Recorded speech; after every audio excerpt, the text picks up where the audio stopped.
Благодарам председателе, почитувани колеги пратеници, почитуван колега Локвенец. Внимателно ја слушав вашата дискусија и сакам да полемизирам на неколку работи.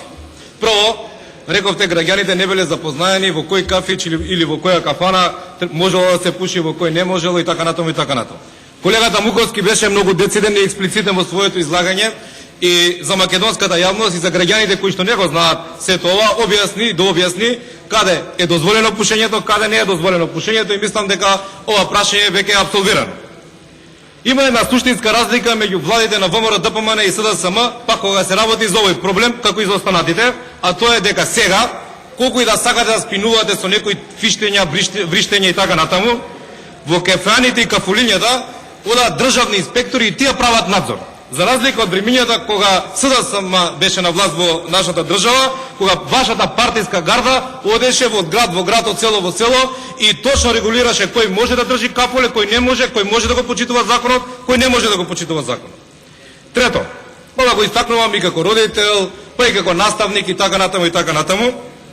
И не можам да поверувам дека во вашата дискусија провејуваше едно имплицитно вака стимулирање на пушењето како една вака народски кажано уживанција.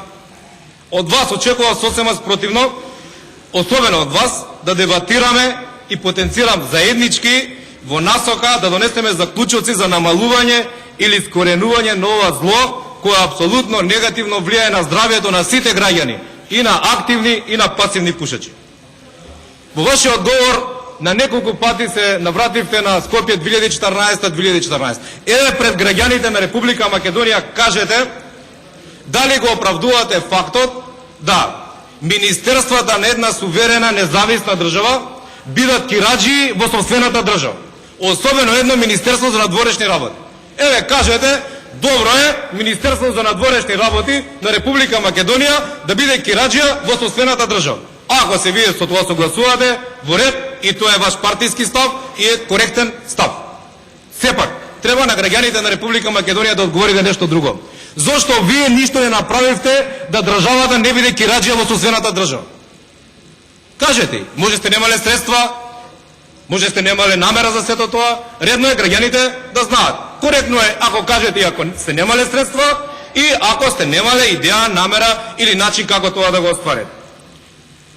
Зборувате за многу наши функционери од ВМРО ДПМН кои пушеле во такви кафани, онакви кафани. Јас како пратеник ги осудувам сите оние кои го прекршиле законот во Република Македонија.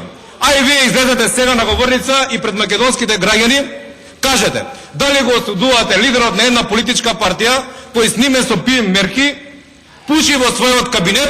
Ако тоа е во ред, ние ова законско решение ќе го повредиме. За оние други елементи од таа снимка не е на дневен ред, кој ќе дојде на дневен ред ќе расправам.